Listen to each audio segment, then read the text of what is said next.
It's a great pleasure to be here and to share with you things that I've been working with throughout a long and very fascinating career on my end, working with plants and landscapes and being challenged to learn about plants and ideas that help us do good things.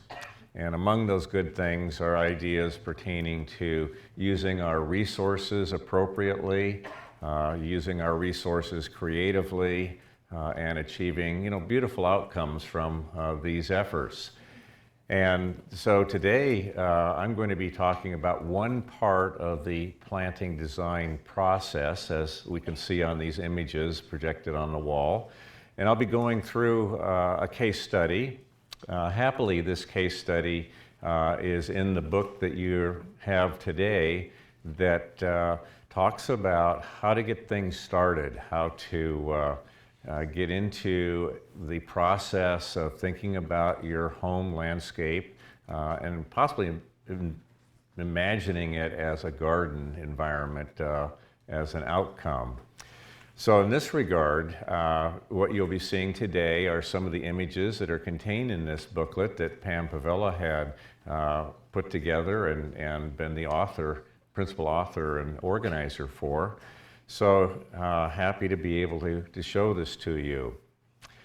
As we go along, I'm hopeful we can relax, ask questions, stretch a little bit. We will take a break about 10 to 11, so we'll give ourselves a chance to stand up, get some refreshments perhaps, go to the bathroom, all of that to just keep us alive and energized and engaged in things.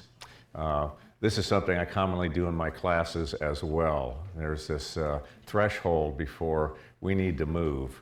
But along the way, what helps keep the whole process working is to have questions and to have some dialogue. So I'm not just up here talking to you, I'm talking with you and responding to things that you're curious about.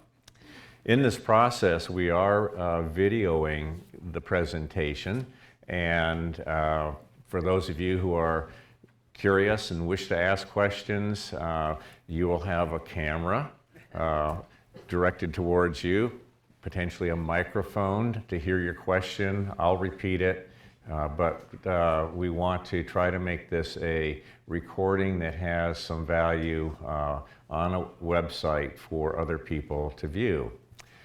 I'm just really pleased to see the turnout today and happy to be here to share this information again. So as we begin and look at where we are, we have this picture of the facility we're in, and this is being sponsored by Western Municipal Water District in order to continue our efforts to look at how we use some of our resources today and envision how we can use them more efficiently and for better outcomes. And in this regard, would start with just a brief history of the lawn and say that it took over 50 years in the late 1800s, early 1900s to encourage people to embrace the idea of a lawn and to incorporate it as a foundation to our home landscapes. And there were contests, there were competitions, there were many efforts made to bring the lawn to our minds and imaginations as a landscape answer to Southern California, among places. And in this regard, I'm very impressed by how much work it took to get the lawn to become sort of the institutional approach to our homes and gardens. And I think we're now looking at it differently, and we're engaged in a revisiting and reimagination of what we can do with our homes and properties. And we're going to go through the same long process, and I consider a lot of you to be pioneers in this regard, trying to think about, imagine, and enact the idea of a different form of landscape as we go into the future. So with that, want to start off with just a simple checklist here, but an important one. We are engaged in planning right now. This is the very critical first step to organize and to map out and to be able to identify thoughts and ideas and intentions and expectations and to really give ourselves a foundation to do something that really turns out well. And so I can't underemphasize some of these points here, and I've just listed them in a sequential way, and then we'll show pictures and images of each of these steps as we go along. But we do need to be very clear about where we're going, as with anything. And do find at times that people think that doing our home landscapes is very easy, very straightforward, not too complicated, something that is just very common sense based. And I would like to advocate a little bit more of a thoughtful and mapped out approach to working with moving forward. So outlining our goals and objectives. Goals are our overarching places we're trying to get to. And we would often say we would like a beautiful garden that frames our homes, that accommodates our children and the activities we have at home. And we also like the idea of inviting birds and butterflies. And we really like the idea of reining in maintenance and the workload that sometimes our landscapes and gardens present us with. And they're just very broad. And I think we have some common ground for going in that direction. The objectives are a bit more specific. We do want to save water. We do want to have maintenance that we can manage to 2 weekend days a week perhaps. And we also want to be able to enjoy the plants that we grow, understand something about them, how they grow, how large they get, and outcomes of that nature. So that sets our direction. That gives us a starting point to think forward and then to organize the rest of our thoughts. In this case here, we would then say, well, look at what you have, make observations, become really familiar with it. And this is what designers are trained to do. If you hire someone to assist you in this process, we come out and we ask questions about, well, what do you want? Where are you going? What are your goals and objectives? And then we make observations. And that's a skill that's quite important as far as knowing what the opportunities are, what the challenges are. So you can see the list of things here, and would say we'll go through some images now to highlight each of these various steps. Any questions about the beginning framework for planning our planting process at this stage? I think we're all, pretty much in this place where we understand these things. It seems, again, very common sense. I'm an advocate of, well, let's sort of map it out, write it down, chart it out a bit, talk about it, think about it. Don't go too fast, and respect it. That is going to result ultimately, I think, in the best outcome possible. So using a case study as the means to talk about these things. Many of you may already have your homes and have existing landscapes, and we'll talk about that as we go along. But starting with a clean slate gives me a chance to apply these thoughts and ideas that we just listed and see how they would work out when we're confronted with just an open opportunity here. And so in this case here, I was hired by a couple that were in retirement, and this was going to be their home in North Claremont that they were having built for them, as well as a place that they needed to get a landscape completed. And so we see the beginning image here, and we'll just take a quick jump to the end of the process and see where everything resulted after a year of time working together and planning things out, going through discussions and meetings and drawings, and hiring a contractor in this case to assist in the process. So it's quite a transformation, and the planning process is what helps take charge of the many pieces and steps that we go through. Talking with the client and saying, well, what are you thinking about? What goals do you have in mind? What will be the outcomes that make you happy? Well, saving water was definitely a very strong outcome that was top of the list. So we start to acknowledge we're in this dry climate environment. It's wonderful for many things, but from a landscape perspective, it often leads to a heavy use of water. And we've tried for, I would say, decades now to get our hands around, well, how much water do we use in our landscapes of all different sizes? And we keep coming back to a very comfortable number, which we still need to consider and think about. But the current opinion is we will use about half of our domestic water supply to our homes for garden uses.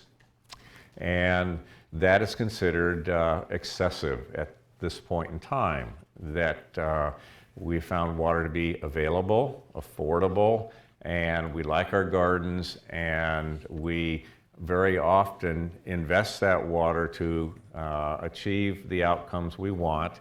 And we're saying at this point in time that we need to try to reduce that commitment of water use.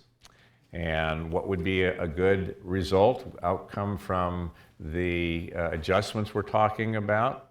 In my experience, we can reduce our outdoor water use to 25% of our annual family household budget.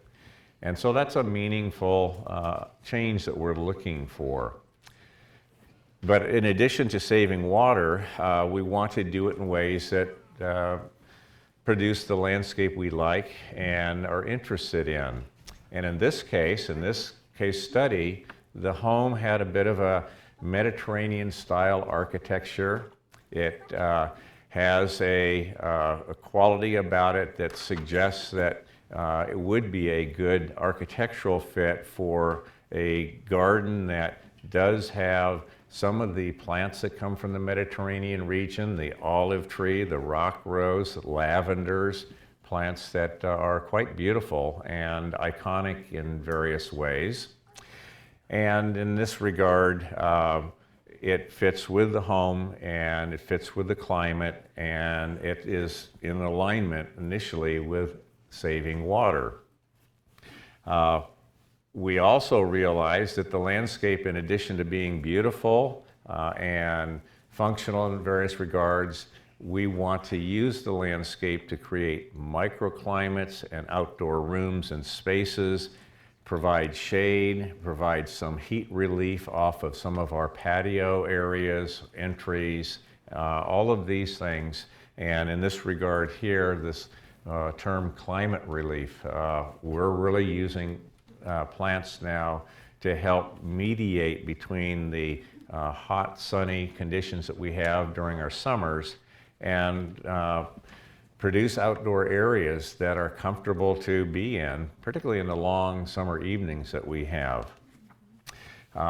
Then we get very pragmatic with another outcome that the clients wanted. In this case, they're on a corner, and it's not a busy area, but as people drive through the neighborhood and around this property, you have, you're seeing from your side out through the windows or in the front yard, you're seeing the cars moving by. There's just no separation. There's a need to think about finding a way to mediate the public space from the private space. Now, simple idea on this, just jumping ahead, and if you imagine and visualize your own property and landscape setting, we often say, well, try to put a bit of a boundary towards the street and enclose your yard for your home, and enclose it so that it feels like when you come to your home and you drive in your driveway, you have arrived within your personal space. Many times, if we imagine a lawn approach and we bring the lawn right to a sidewalk or a curb, it just allows the visual exposure of your property to everybody on the outside, and you don't feel like you're really in your home until you go through the front door or past maybe a few plants that do start to separate you from the outside. So just add that bit here at this point, and we'll talk about how we try to achieve that. Landscapes are to be viewed as a series of rooms. So just like architecture and our homes, where we have entries and we have hallways and we have kitchens, dining rooms, living rooms, bedrooms, and we've learned the art and science of how do we bring people into our home, where do we direct them, where are the public spaces, where are the private spaces. Architects are very aware that we're working with space design. Well, landscapes and gardens need to be viewed in very similar ways. We want to create areas in which different activities and functions and purposes are accommodated. We may want to have active areas. We may want to have quiet and reflective areas. We may want to have wildlife zones. These are the real building blocks that organize our landscape thoughts and our plantings. So in this regard here, the client was looking for a garden room outside. They had chosen to take their home and push it to the back corner of the property and put all of their landscape towards the street. They just made that choice thinking, wow, we don't really need a big backyard. We're retired. Let's just sort of push the house back and get some separation, some good reasoning there. But the result is all of their opportunity for a garden or landscape was outside in the front. And there was no sense of enclosure, no rooms. Again, we're starting from the very beginning.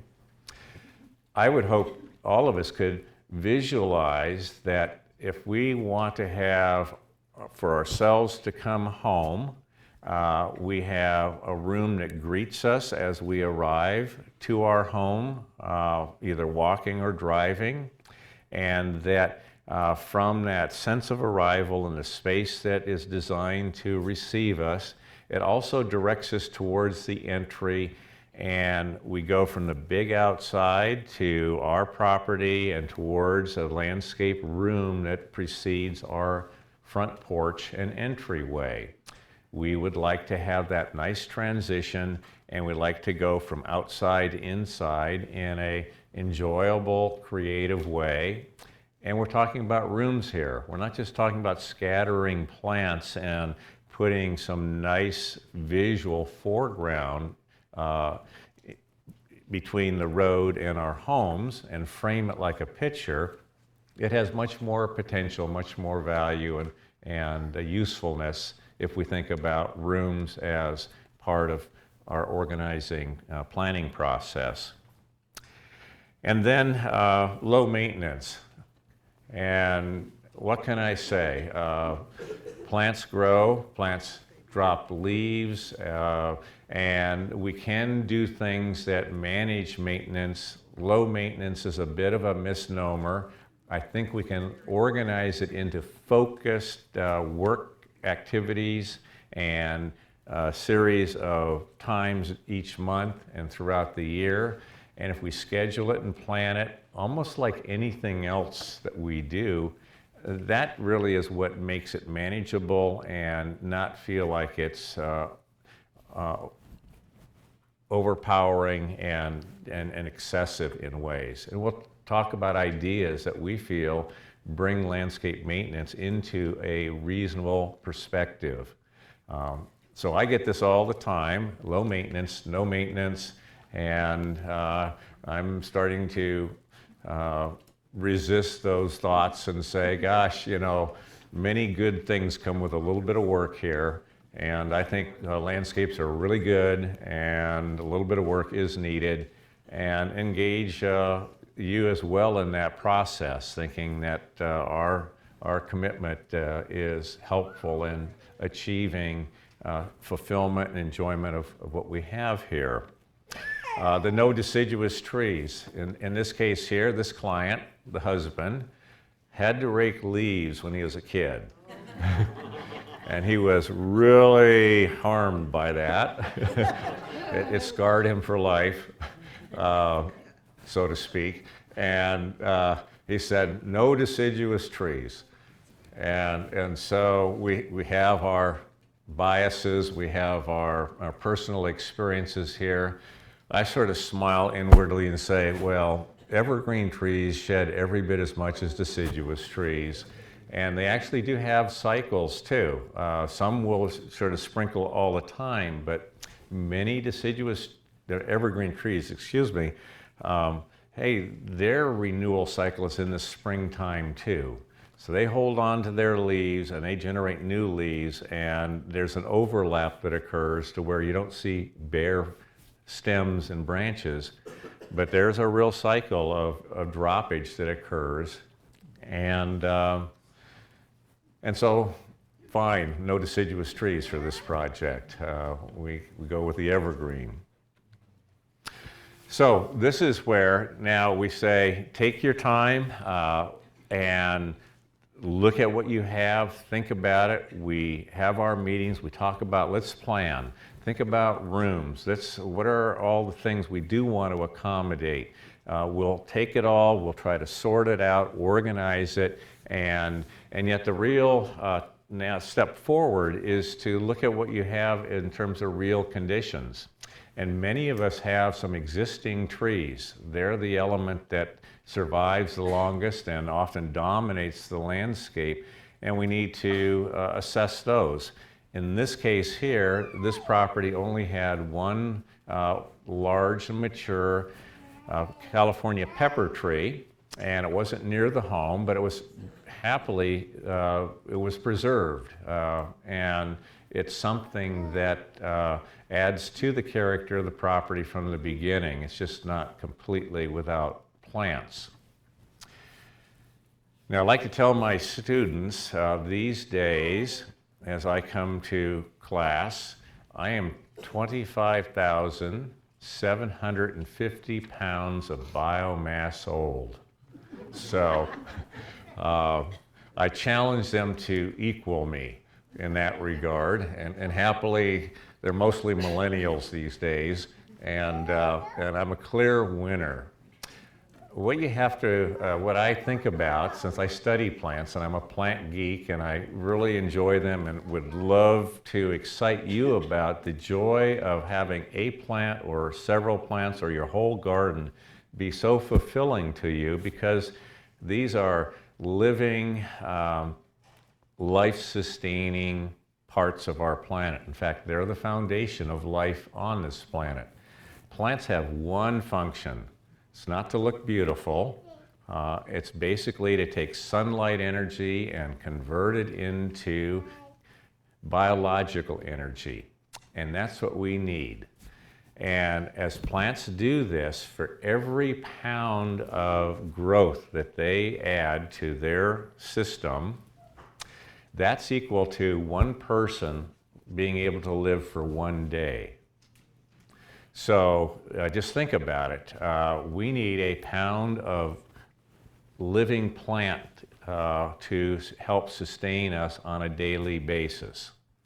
So when I say I'm 25,750 pounds of biomass old, that's how many days and years that I've needed to have this 1 pound of biomass produced by some plant somewhere to let Bob Perry be here talking with you today. So I thank the plants, I thank you, but I realize the relationship here. This pepper tree is a heritage class tree. It's lived for 80 years on this property, and it's big. It has lots of weight to it. It has produced oxygen, sequestered carbon, and has contributed to this ongoing sustaining of people. So I like that about landscapes and plants, and it biases me towards saying, I want some more trees, I want an abundant landscape, I want to understand that plants are integral into our life on this planet, and we can enjoy them for their beauty, but they're very necessary for our existence. So I'm, from that perspective, very happy to be a landscape architect, a person that works with the soil, works with plants, and hope that what you do with your home and property, you can understand and find satisfaction and realize you're doing something very meaningful. The dilemma with turf grass in this regard is we crop it to a very short height, and it does not have a lot of biomass.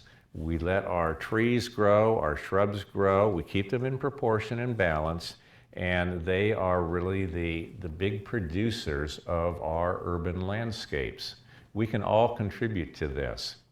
So I like conserving water, but I also like nurturing a diverse and abundant landscape.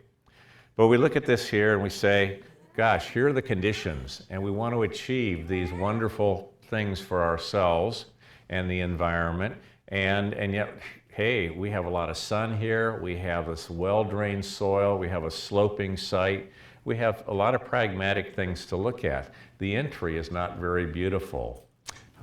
In this case here, the owners decided to put a massive driveway from the street up to the front entry so they could go to the store, shop, come home, offload, and then drive the car to a garage. You know, in my view, about 25% of the front yard is a driveway, and it's occupying prime territory, a condition that was part of the process to deal with.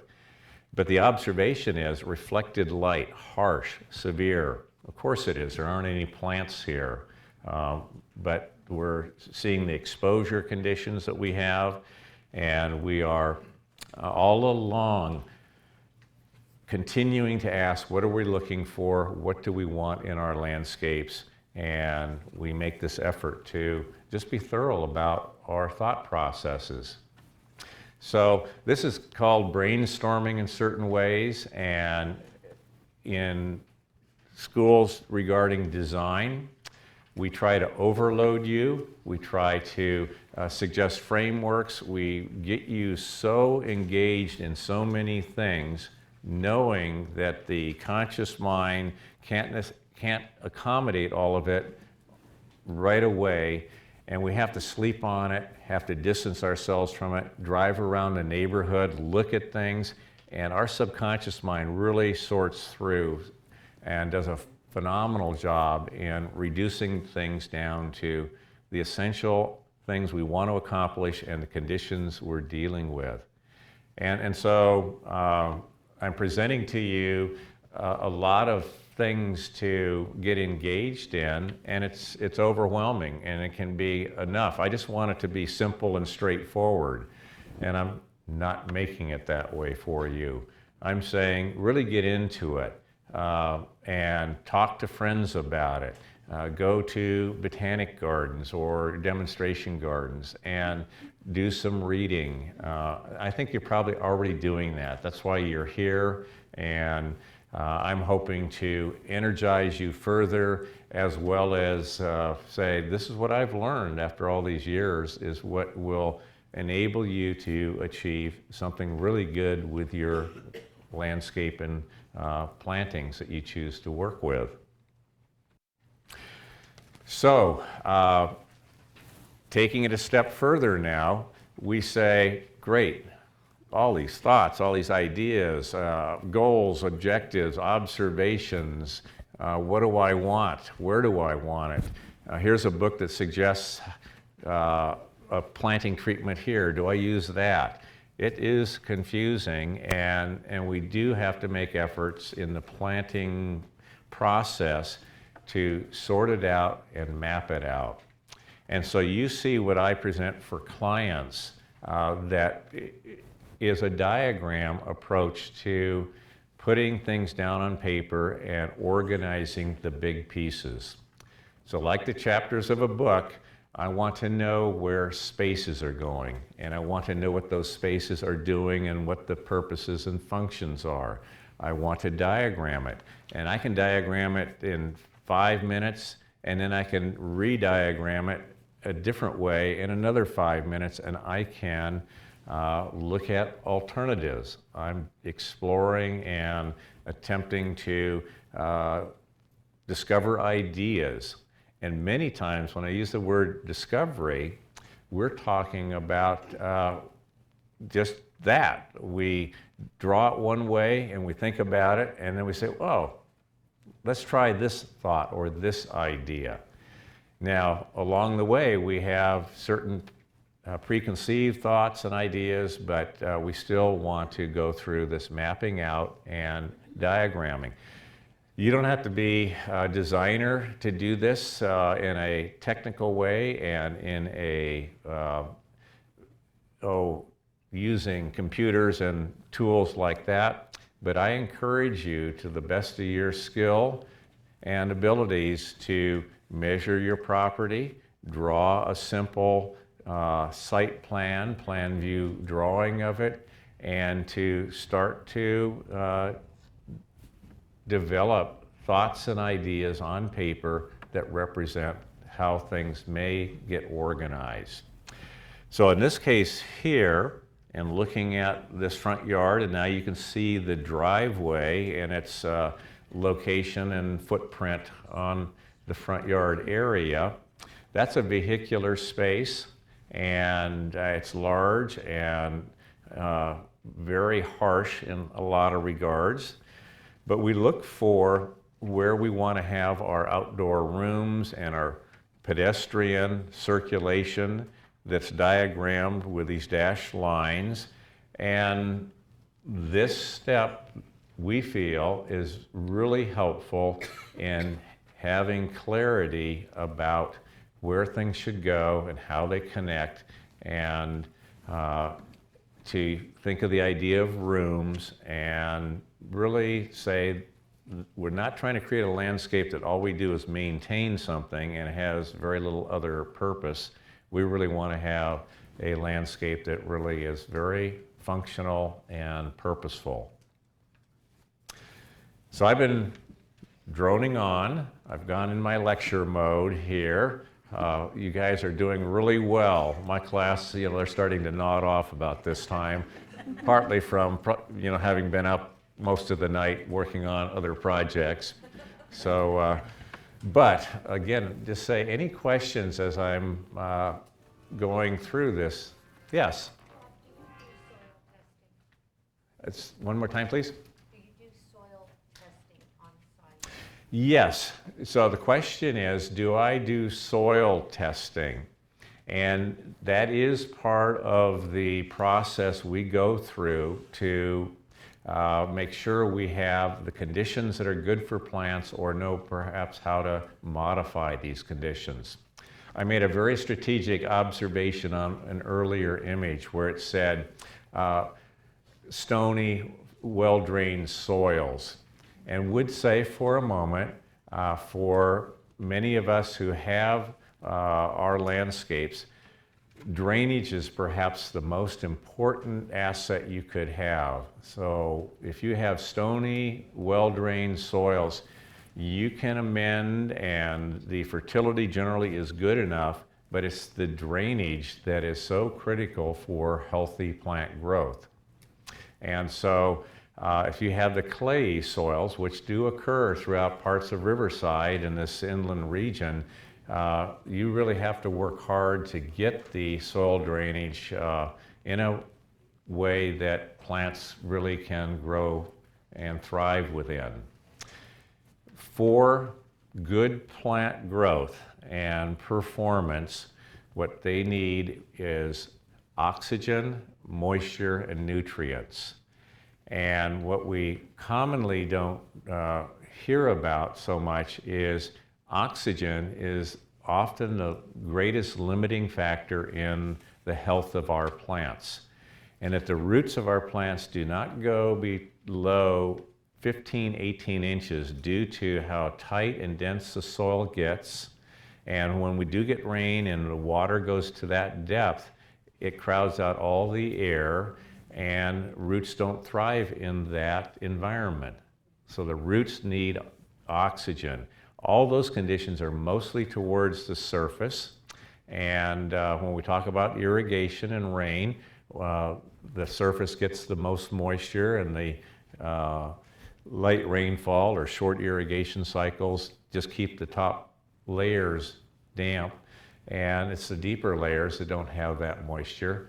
Everything tends to favor root growth within the top 15 to 18 inches at the end of the day. So I look at drainage most importantly, and then I do look through soil tests to see whether there's any chemical condition, salinity, that may be toxic to plants and problematic to their health and survival. We get into mulching and we say this is a practice that really helps improve soil and often offsets a lot of conditions and makes the growing for plants really much better. Thank you. Other questions? Yes? Electricity for lighting to go around the property to enhance different vegetation. Great. When do you plan for that? This is the time to think about it. So the question is with regard to, well, we may want lighting, and the program I just went through didn't include any thoughts about lighting. It was mostly, we don't want deciduous plants, and we want low maintenance, and we want to save water. Lighting is definitely part of this planning process and stage. And so this would be the time to map it out. On this drawing here, you can put a symbol to say, I want lights here or here. I want the pepper tree illuminated at night. I want to plant a tree near the front door and put a light on it for special feature and attention. It may take a few years for that tree to get large, but you want your lighting in so that you have the opportunity to work with it. Similarly, and while this is mostly planting discussion for today, irrigation gets mapped out. And we have the idea of grouping plants according to water preferences and adaptations, and we can divide our plantings into zones where we water them differently. These things become part of the effort to just think it through and see where the pieces go and anticipate all of our needs and aspects of the landscape. Now, from the design point of view, we would go back to saying, where are our rooms? How do we circulate through and connect? What are the functions and purposes? And then once we knew we want this garden area, as we see in this diagram, and we think about lighting, or we think about the plants and their water needs, we know that this is our primary outdoor room, and we're a little bit more attentive to thinking about what are we going to do to achieve that as the primary outdoor space. And so again, the spaces, circulation help to organize things. So take it a couple more slides and then we'll take a break here and say that we get to now what I feel is the strategic first planting step. And that is to look at the placement of the trees in the landscape, to reinforce, to complement, to help define the rooms, and to provide the shade, and to do the many things we want to do. The trees are the longest lived, the largest. They're described as being the bones of the landscape, or the key frame of the landscape. It's what you inherited from the person who planted the tree ahead of you buying your home. And all I can say is the deep thinking needs to happen right here. Where we put our trees is really critical for your outcomes and successes. It really casts the die for those of us who come into the home afterwards. We went through a very painful process of removing a huge ash tree in our front yard. And at the time it was planted, it was celebrated as just a wonderful tree for Southern California in the 1950s. And by the time we got there in the 1990s, it was just sort of out of control, and the roots owned the sidewalks and the driveway, and yet we really hated to take the tree out. It had 50 years of growth, and we had to reinvent our landscape. And here we are many years later, finally recovering from that. So, meaning we have now some larger trees that start to offset and replace the wonderful presence that large ash tree provided. So we think about it. I take you back to, if there's anything you can do for this planet from a residential standpoint, that's on the positive side of the spectrum, it's to plant trees, and to plant them well. Look at trying to add to our community trees that could become the heritage class specimens that we all enjoy around us these days. And they're the heavy lifters when it comes to carbon sequestration and oxygen production. And so, above all, the tree choices, to me, is the priority. And we use them with that thought in mind. We use them to achieve our design program here of spaces and enclosure and character. All of these things, the trees lead the way. And so in this diagram here, what we see is the framework of trees that we propose for this property, complementing the California pepper, but definitely anchoring the garden space that's in the northwest corner of the property, and other trees that provide shade and color and accent character. We have many, many, many choices when it does come to plants. And on this handout, maybe it's reduced to miniature size, but I'd point out here a website that is now available to all of us that is hosted through the Chino Basin Water Conservation District. But you go to this inlandvalleygardenplanner.org website, and you will find a site that provides you with plant lists, planting palettes, color images of several hundred of our preferred plants for the inland regions. And it's a very visual tool to let you see options and choices here. And so there are books and publications, but we are moving into this digital age, and this is a website our firm designed for homeowners and all of us to use. And so while I'm talking about the planting design process, this is not focused on giving you specific plant recommendations. And know that your situation is different from others and your ideas of what you like varies. So you do have to go through a step now saying, well, what trees do I really like? Bob has said, put a lot of emphasis on trees. And in that regard, they are the most significant elements. So think about it, take your time, look at different resources and references here. These images here just bring attention to California natives. In our industry, we have easily 200 to 300 really good California native plant species and cultivars that will be really wonderful for many of our home landscapes.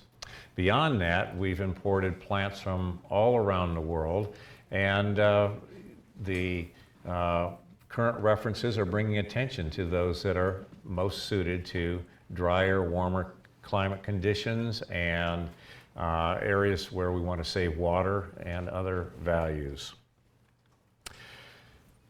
And that's where it takes me into, to me, the trees really achieve the 80% level of success when you do it right.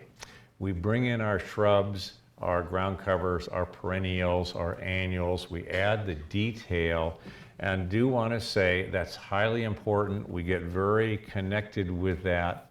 This is, though, part of the landscape that is very changeable and dynamic, and really should be the area that you enjoy discovering new plants and just having the wonderful experience of a rich and abundant garden around your home.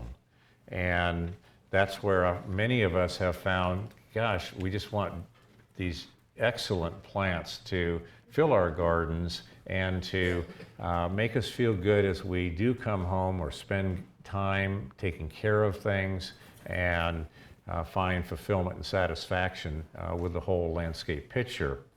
In this, what I hope you can see is how these other understory plants define these spaces again. It's almost like saying we want a living room and we want to have 40 people over and we want to arrange our furniture, and you use that furniture to define the areas where you can have conversation and frame the spaces where people gather and collect. The trees start the process, but it's the understory plants that really complete it. They create the wall planes and sense of enclosure. They add seasonal detail and color and fragrance. This is where I hope you can enjoy and celebrate diversity and abundance, and know that, hey, not every plant will survive or perform as perfectly as you like, but if you work with it and just don't feel like you have to have perfection the first time around, you're going to enjoy the evolution and adaptation and the benefit that different plants bring to the garden. So in my own process of going out and photographing plants and gardens for years now, I would say that the first year is when we feel that the garden is not yet close to the potential we would hope it to be. We plant small plants, which is important to do. There's still a lot of open space. The flowering, the character hasn't developed yet. I would say the real sweet spot for gardening is between years 2 and 6. The second year after you plant, the plants are becoming established and they really take off in that next growing season. And they're youthful and really handsome and performing quite well. They're still relatively small, and that's where the 3rd, 4th, 5th, and 6th year results in the type of growth that we all start feeling good about.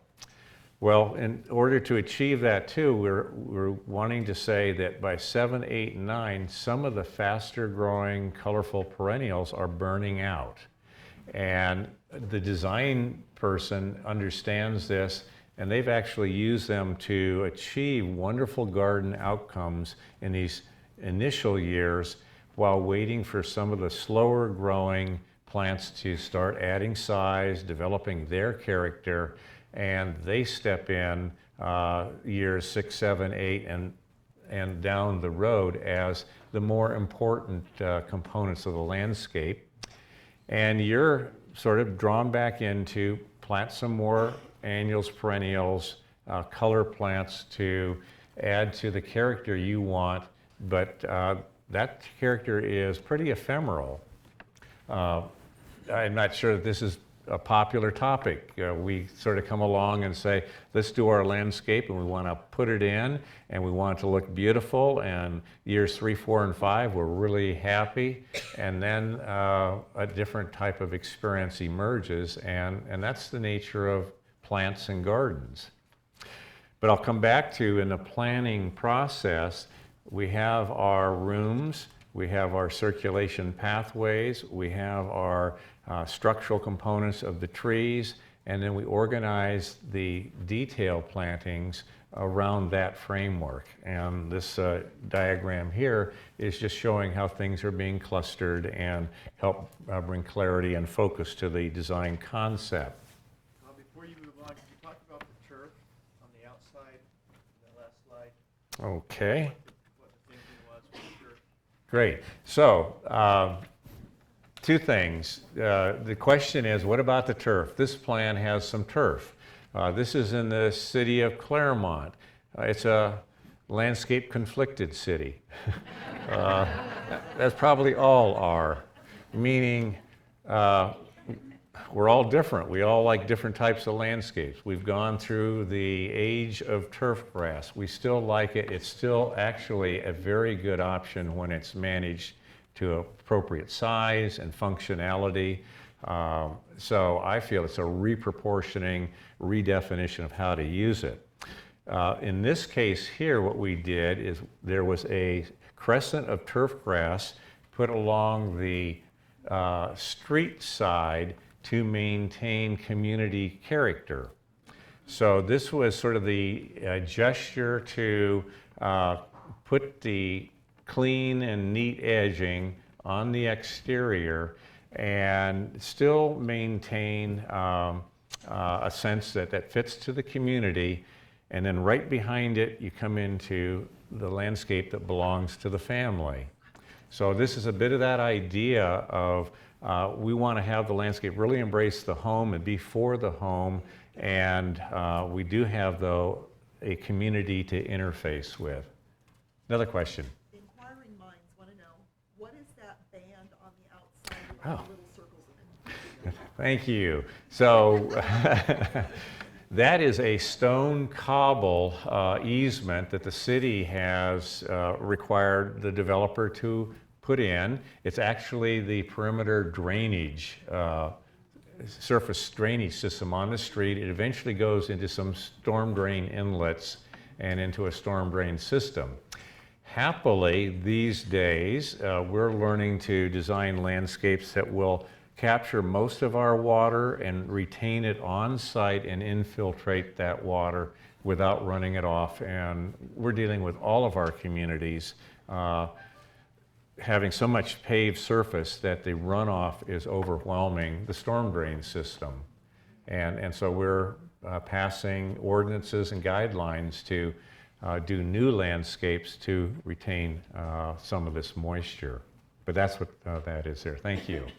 Susan. I know later in the presentation you talk about hydrozones, but I think it's important to consider hydrozone in your plant selection as well. That is true, and so you're pointing to something I did not present very well in this presentation today. I should have had my diagram layer showing the hydrozone grouping and organization of plants. And so would say we have a large garden area, we have an entry, and we have a kitchen garden identified in our bubble diagram.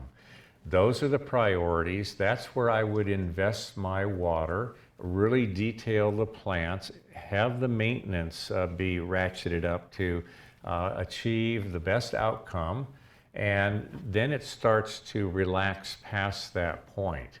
and it goes into the drier perimeter, the less frequently watered, and some of the larger spreading plants, and the mulching, and things that really start to balance the overall landscape program. So thank you for pointing that out. So we'll take that and go through a series of images here showing the process of marking things out. I've learned how to take a plan view drawing, draw beautiful shapes and symbols on it. I think they're beautiful pieces of art, and then I take them out to the real world, and I learn every time that what I can do in my mind's eye and with my hand and paper doesn't fit. Or it fits approximately. It's not a miss, but I need to adapt it to the site. I need to get out there, pace it off, chalk it out, put flags, put stakes, buckets, put a hose to define boundaries or a pathway. Get really practical about it. And then you really do see the scale and proportion of things. And you do decide, yes, this front garden area is of the size and placement that really fits the home. And the pathways that we have on our drawings do work. They're all going to work, you know, certainly within reason, but the real outcome that's most successful is that handcrafting and fitting to the site.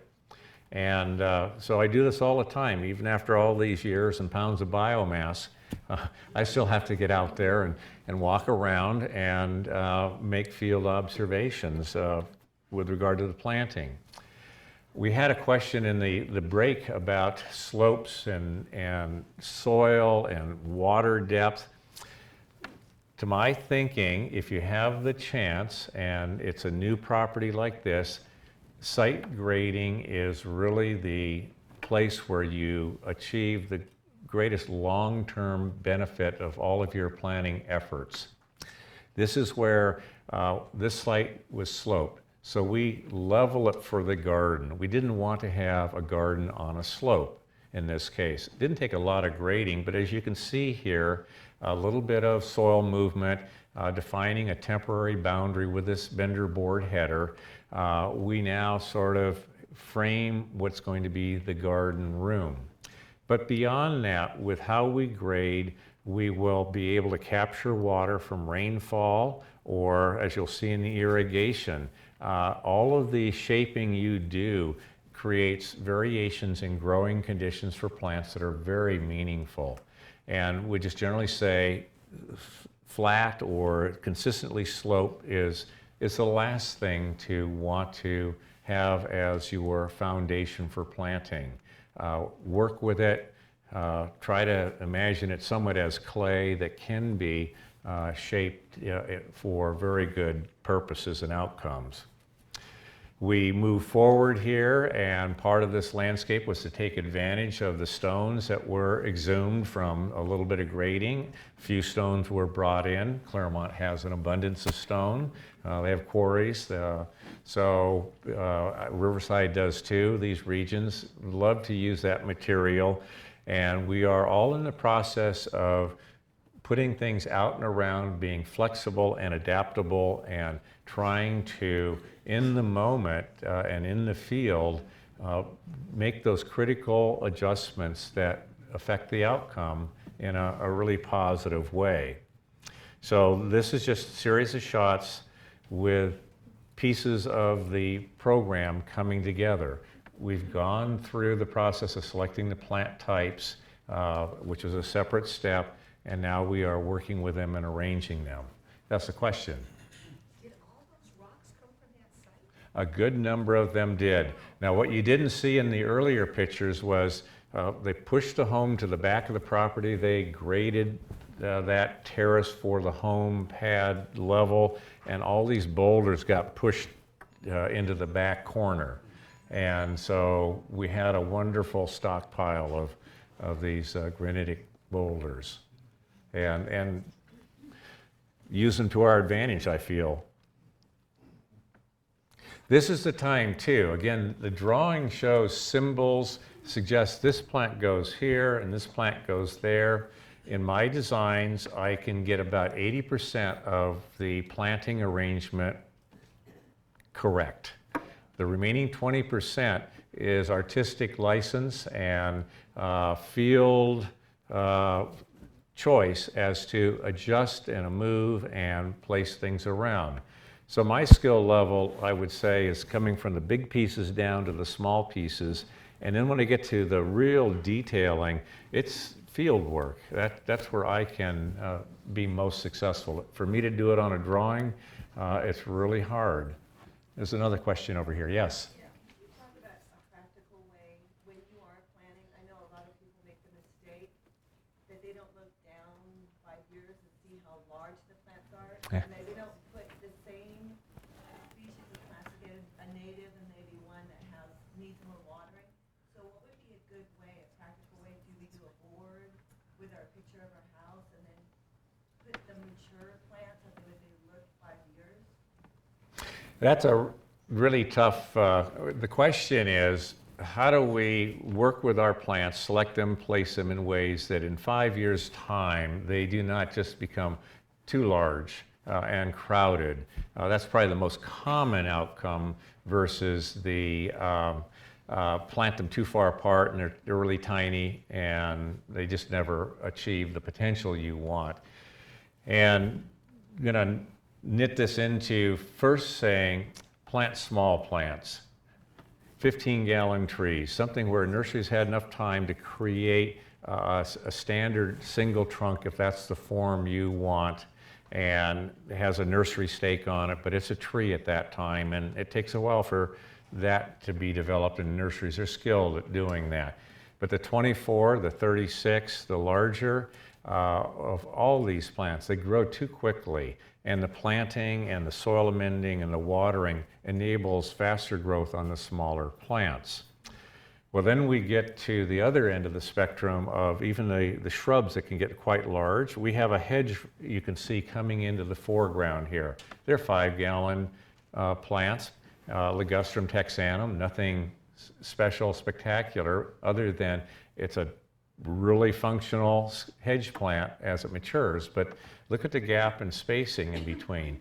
3 to 4 years before it really starts to look like a hedge. But you have to do these things, and it's learning about plants, how they grow, and getting advice on how to space them. None of our books are very good at diagramming and showing the potential of the plants you're choosing. I go out and I photograph pictures of beautiful plants, and what's not being communicated with it is how old is this plant, how long did it take to get there, what is its size. You can sort of see that, but we are always sort of under pressure to put in more plants at the beginning because things look bare.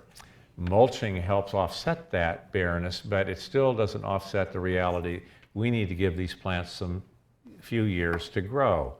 And there's no easy answer to it other than you do read about the plants, you discover their sizes and potential size, and make judgment calls. I hope as you look at these pictures here, you're seeing just a lot of space between plants, and that they're small plants by and large. We do have, in this case, a 24-inch olive tree. And on my drawing, I drew this beautiful circle, and I labeled it Mediterranean olive, and I said, this is going to be your outdoor specimen. And we get the plant here, and the owners look at it and say, is this our outdoor specimen? And I say, well, hold your breath for 5-6 more years, and it will be. That's what we encounter. It's not easy in that regard. We'll see this picture again in a few minutes, but there's a lot of space here. We begin to put in our irrigation. We have our hydrozones. We do like our drip irrigation. I'm very free form with my drip irrigation. I meander it. I loop it around trees that'll be big several times to the smaller plants. And as you see this pattern here, and I've tried to superimpose some magenta dots on some of the lines, it snakes all over. It's not a grid. I want it to be adaptive to this landscape pattern of plants. And I do want water, as you can see where it pools, and there's wet areas, there's moist areas, there's some dry areas. I want the water to be widely distributed and uneven in distribution. This is like rain to me falling on the topography in nature, and water flows everywhere, and some areas are wet, some areas are intermediate, and some are fairly dry. I want to have the wetter areas around the larger plants, because as they get larger and their leaf surface area increases, those plants need more water. And a very popular thing to say is when these plants are established, they need very little water, and that's not correct. You have your large eucalyptus, you have your large coast live oaks, your large Torrey pines, your large southern magnolias. They have all this leaf surface area out in the sun, and they need to transpire moisture to sustain that foliage. 97 to 99% of water used by plants is for transpiration and cooling their leaves. 1% is for growth. So what we have are plants that need moisture to survive in the sun and the heat that we have. And the more leaves they have and the bigger they are, the more water they will use. And if we have a drought year and we have our big tree, and if it's a coast live oak, it will use the water it gets from our scant winter rains right away, and then spend the next 10 months in moisture stress mode. And it's adapted to this condition pretty well, but 5 years of a little bit of water, fast use of that water, and then long warm months of heat stress, our oaks are declining. Our eucalyptus are declining. Our really well adapted plants are declining. Our magnolias from Southeast United States that love 90 inches of rain a year, they are in steep decline, particularly the older specimens if they don't get that moisture. I had a question here. Do you use Metafem, or are you using the half-inch hose with emitters per plant? I can't tell. Okay, I'm using either like Rainbird Techline or Toro Netafim. This is a drip tubing that has emitters every 12 inches. I like it releases like a gallon per hour per emitter. I can measure my tubing and I can turn it on for an hour, and I know how many gallons of water I've used in my landscape because I like to, understand how much water does go into the garden. I also use sub-meters, so I separate our landscape meters from our home to really try to understand our water use, and feel like that's an area of potential growth and development, these sub-meters, to make them convenient and adaptable for our home landscapes. Question in the front first? Yes. Mm-hmm. Can you talk about, I know a lot of people, I'm an astronaut, a lot of times people make a mistake, they'll go buy water-wise plants, and they think they don't have to water them in the first year of establishing. Can you talk about that? Yeah, so we have a lot of misinformation in the field, and we've gone from Xeriscape to WaterWise to California Friendly to, all in this process like turf grass, where we're trying to advocate a shift in our way of doing business with landscapes and with plants. And do want to say that plants need moisture. They're comprised of moisture, and they use moisture to grow and to sustain themselves. So would add to that, this technical piece, as soon as the plants run out of water, photosynthesis stops. Their growth just stops in a lurch. So you just try driving your car without your battery charged or gas in your gas tank. You stop, you don't move. So you take your water-wise plant, you put it in the ground, and we sort of understand we need to establish it, so we are pretty generous with the watering and regular in providing that moisture. And the plants will use that. The next year you start turning your water down and tapering it back. You're going to find that the plant will grow with the moisture it had, and it's moderate growth, which is actually fine. But again, it can run out of water, and you can cause a plant to get water in June, and then you don't water until July. It uses the water in June until it runs out, and then several weeks it's just in drought stress. And then you give it a little bit more water and it tries to grow again, and then it runs out. It's a really difficult cycle for that plant to survive within.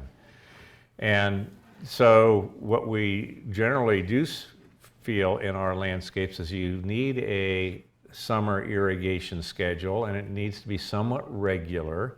And you look at the age and the density and the size of your plants, and you do make some adjustments proportionally to sustain that. What this is describing is you are building something that needs more water over time if you overdo certain things or don't realize that this is the cycle that they go through.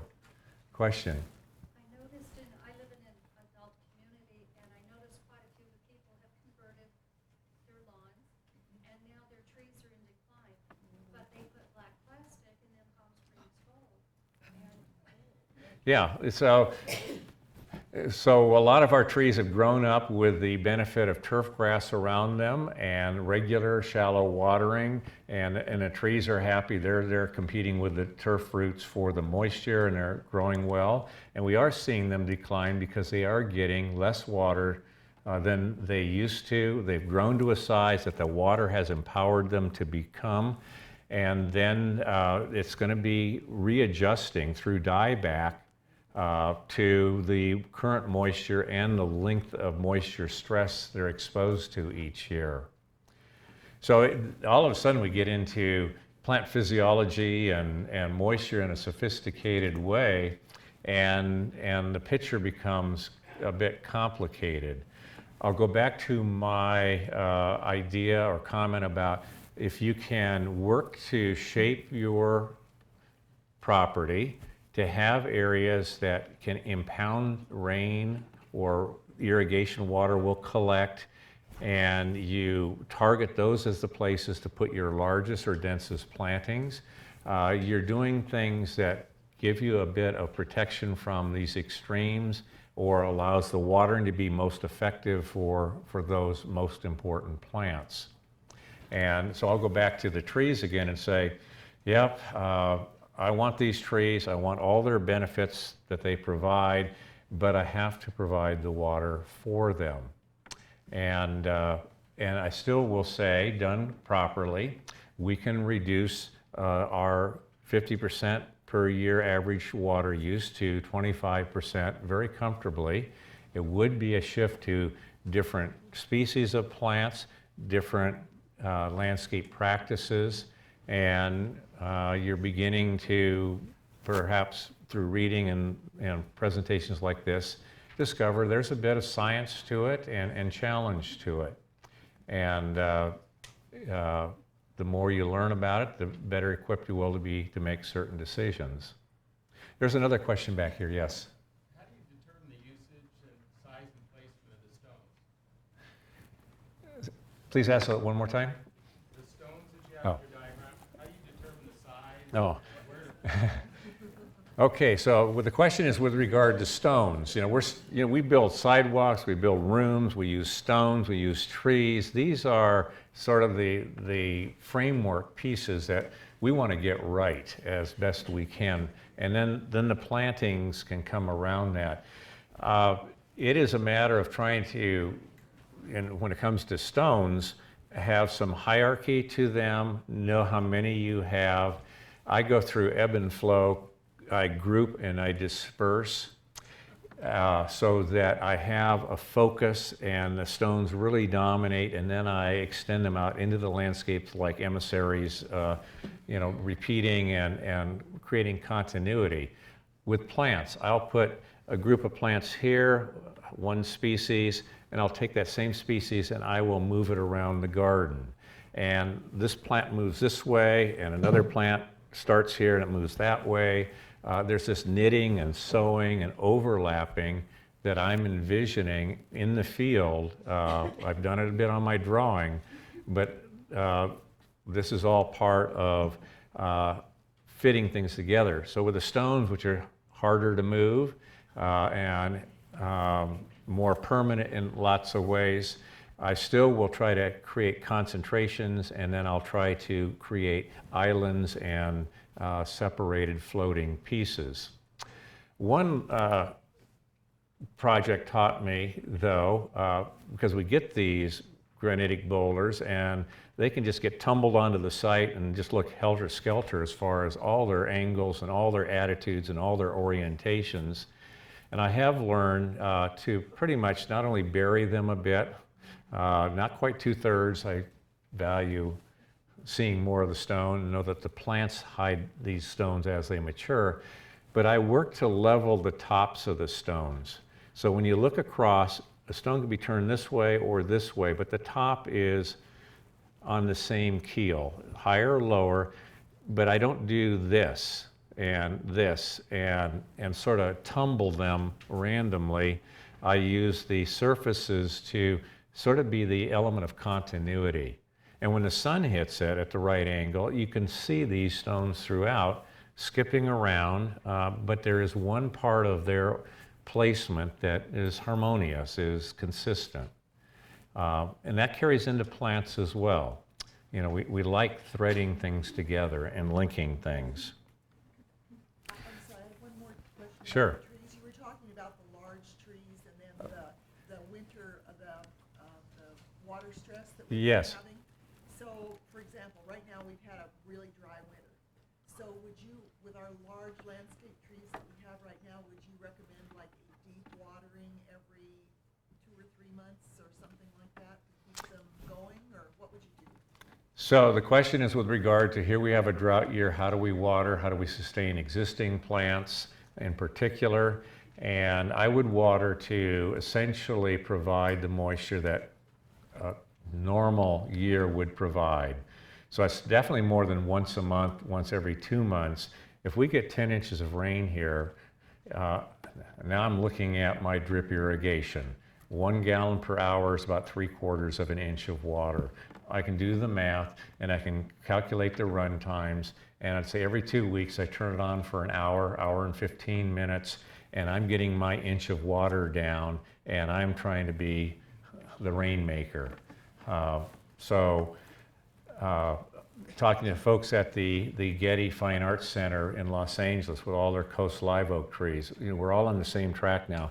We need to create our winter moisture cycle for our established plants, our native plants, and then they're equipped to go off into these months of drought. Yes. So we put in DG here, we put in pea gravel, we bury the stones, we have our trees planted, we compact things. Things are still pretty sparse looking, pretty raw and rough, and do want to jump though to the end product here. Once it's groomed with both organic gravel, decomposed granite and pea gravel, and a little bit of growth, things do start, you know, plants are wonderful. They make up for what we can't do in design. They just grow and are happy photosynthesizing, and we're the ones who are stressing over, do they look pretty enough, or do we plant enough of them, and things like this. Happily, the lawn did disappear. The owners did take it out. They really embraced this landscape and moved on away from it. But these are the first series of images showing some growth, some flowering, and the beginning of the development process.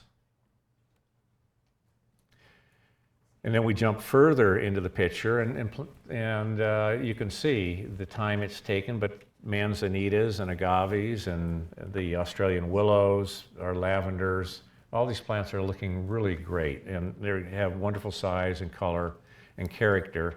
And I go back to this 2008 to 2012. So the olive tree is finally achieving a bit of that vision of a focal element as you walk out the front door. You have lavenders and other color and accent plants at the front door. The foreground, the plants are starting to merge together. Even though you space them apart, they still flow and fluff together. The Arbutus marina tree has become a wonderful low-branching specimen. This is 2016 now, so we're seeing some time elapse here. Plants grow, they grow faster than we think, and in this regard, we enjoy that. And in this case, the plants being pruned to reveal beautiful structural character, bark qualities, and evergreen foliage.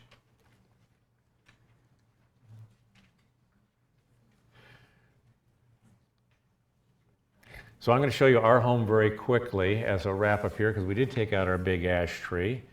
We did have a big void. I affectionately call our home here the saltine cracker box. The architect did great things inside and decided that the shape of the house, though, should be 2 layers of saltine cracker boxes, sort of rectangular and boxy. And so it was really painful to take out the ash tree that was hiding this architectural wonder. But we did enjoy and continue to enjoy. When the landscape was new, the wildflowers really flourished. They were exposed to the sun, the soil was raw and injured, and the seeds took, and we had poppies and lupin and wonderful things lining our pathway. We brought in and planted this Echium wildprettii, which is a plant from the Canary Islands, a biennial that looks like a really fun, fluffy plant until it bolts and flowers for a couple of months during the late spring. And so we went through, the house is overexposed, but the garden was youthful, energetic, colorful, and very seasonal. And as we all know, the wildflowers and perennials, they collapse after their big spurt of growth and performance. And if you overdo it, you have a lot of cleanup on your hand and a lot of things that are just not quite in balance. So, but over time, while these plants, fast-growing plants, were sort of dominating the stage, we do find that the slower-growing manzanitas and redbuds and others are starting to emerge and dominate the landscape.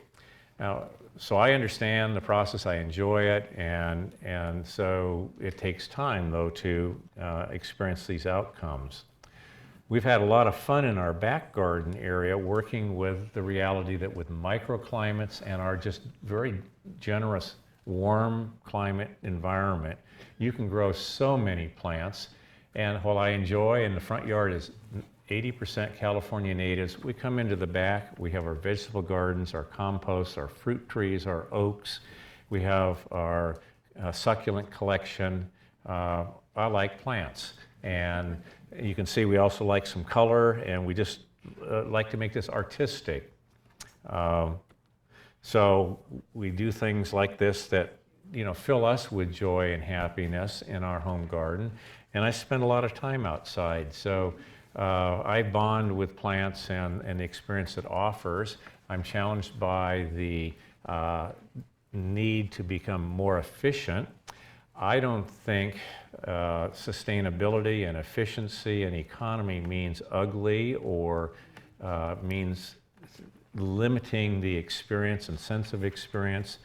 When you're really good at things, you can take bare essences and create wonderful beauty out of them. I'm reminded, reading the book on genetics, the book called The Gene, and as the double helix for our genetic structure was being discovered, the people who were pursuing it were trying to come up with a model that showed the double helix form for the chromosomes and the genes to be organized. And one really brilliant young woman scientist was looking at these first models that were emerging. They were just sort of wobbly and bulging here and a little bit out of balance there. And she just said immediately, you know, life is beautiful. You've got to come up with a model of the genetic structure that's really elegant, which the double helix is. I mean, she just knew it intuitively that good things come from efficiency and economy and good planning. And when you discover that and you try to apply it in your home and garden and do fun things, I think we all are filled with joy, and it's very life-inspiring and nurturing. And we're looking for it. So while this is perhaps an image of more is more, I think that less can be more, and I'm still working to achieve some of those outcomes too. Question?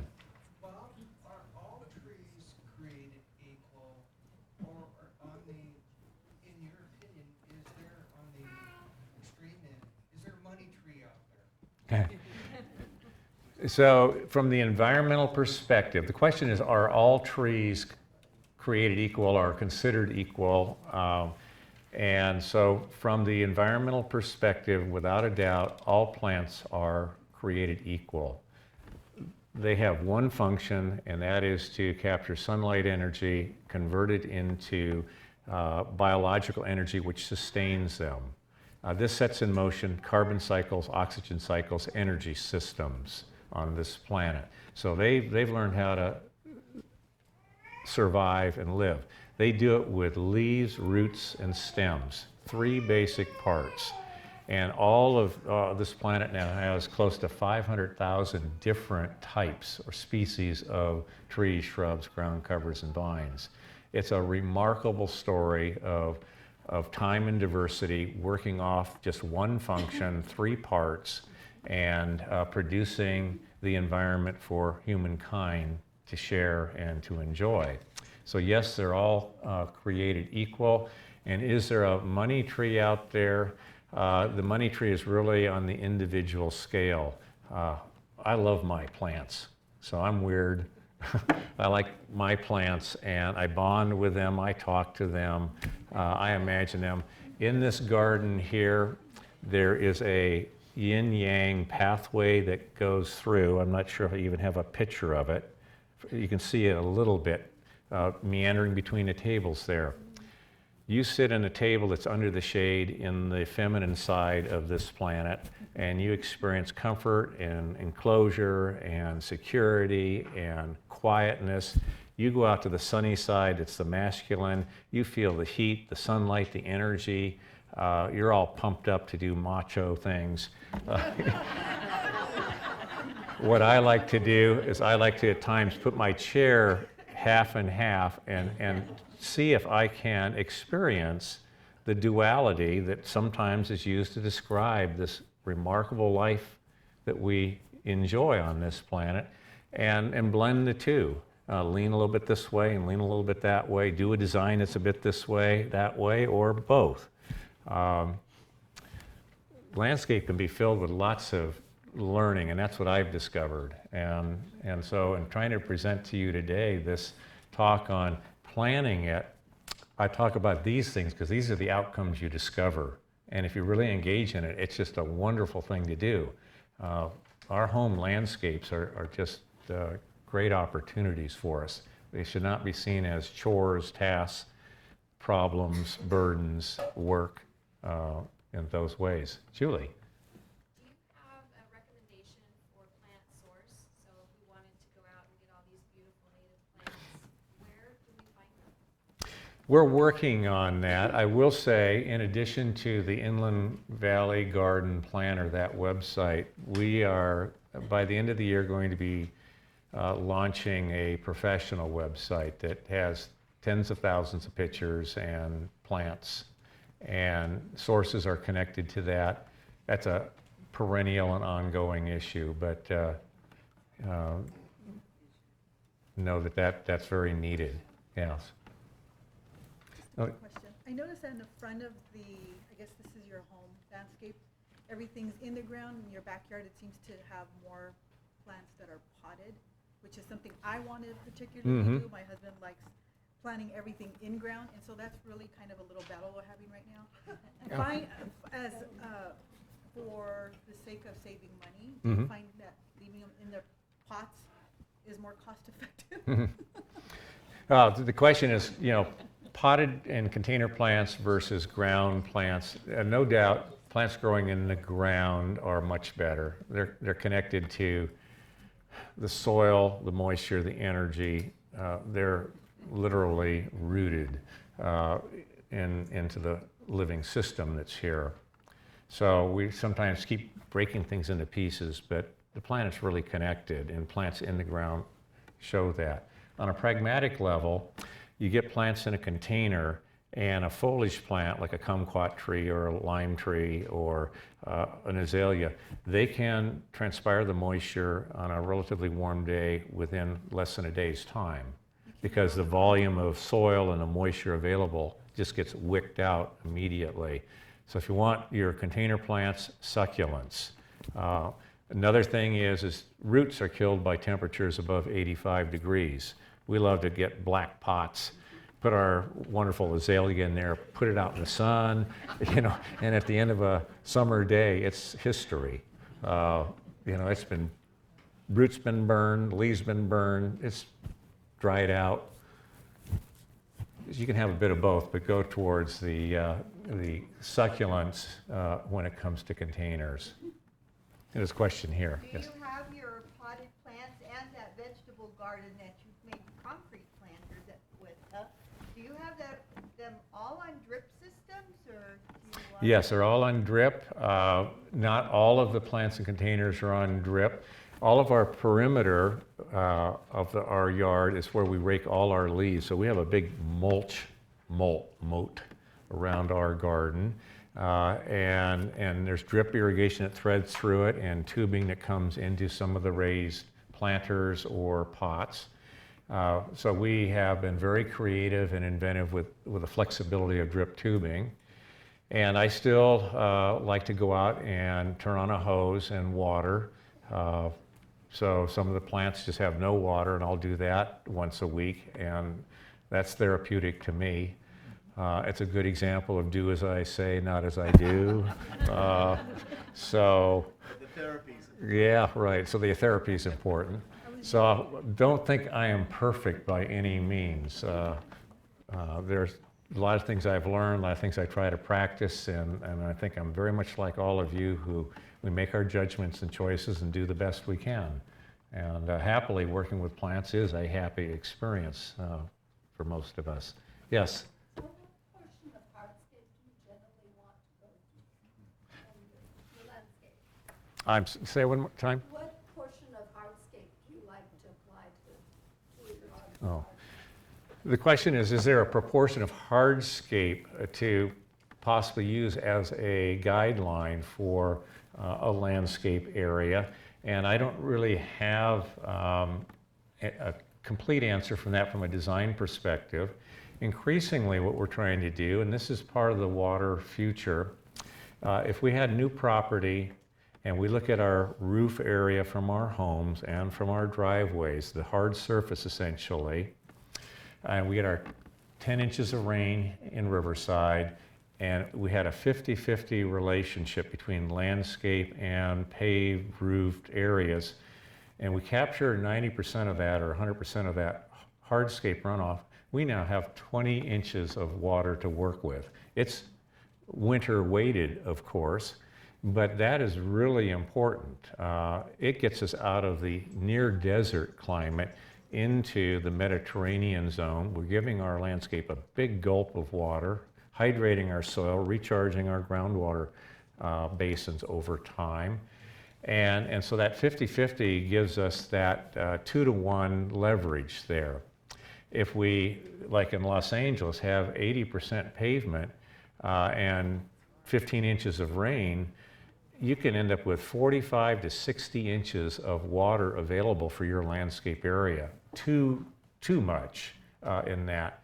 But the plants that we are talking about growing, the California friendly or water wise are the plants that should be sustained best by winter rain, moisture, nice spring season, and we don't stimulate them with too much water to keep growing through the summer and into the fall. We let things go a little bit quiet. And that winter rain lets plants grow to a proportion that they can hold on to through the rest of the year. If we come along in the spring and just keep pumping on the water and letting the plants grow more and more and more, and then we cut it off, we've just literally hung them out to dry in October, November, because we've just put too many leaves on, and they need that moisture, and we're saying, oh, it's time to cut back. Do it in the winter and let things taper naturally in the spring season. Yes? What's the cubicle structure in the center? The construction of the planters? Oh, The piece is right in the middle. oh, that is, you're looking at my Renaissance garden there. So all in 10 feet by 20 feet, we have a 4 square layout of 4 raised beds, and then there's a fountain in the center. So right next to yin and yang, the very Eastern philosophy, is a quintessential, formal garden piece. We have fun with our garden. This is like, if I was to write a book, other than a plant book, it would be pretty eclectic. So the garden is filled with lots of different things. Yes? As we take out our grasses and then we add our plants, a lot of people put rocks. Can you talk about how that changes the climate and how it actually brings more heat to your property if you're not careful? And what would be a better choice instead of heavy rocks? Right. So we had a question about rock and the discovery of how it's being thought to solve all of our issues and questions here. And first comment is to say, our first efforts at doing these more sustainable, California-friendly, drought-tolerant gardens are a bit clumsy. We haven't discovered the design principles and guidelines completely to work with. Therefore, rock and gravel and even artificial turf grass have become these choices that some people have worked with. Along that way, I'll start with the turf grass first. It basically smothers the soil like pavement, so there's no moisture, oxygen, nutrient exchange. So I feel like it's a bit of a desert wherever we place it in our garden, like a concrete patio has that. We put rock down, and it does allow moisture to infiltrate, but it absorbs heat, it reflects heat. Part of the cooling of plants is the fact that 97% of the moisture they use, they're evaporating into the atmosphere. It's changing our outdoor humidity and temperature by 3, 4, 5 degrees and more in some locations. And so we have gravel that doesn't provide that function, and we get microclimate zones and areas that heat up through reflected light and absorbed heat and re-radiated heat. So would want to manage like lawn, the proportion of gravel and stone and even DG in our landscape. Would like to have the foliage there in equal proportion or greater proportion to offset those conditions. The great, if we get into a bit of the global warming issue, we are creating locally some more heat and discomfort in our urban environments. It's really the energy that we're consuming to produce water and fossil fuels that we use so widely that is the greater concern on the global scale. But locally we can work a lot more with shading by plants and strategic irrigation and appropriate plant choices.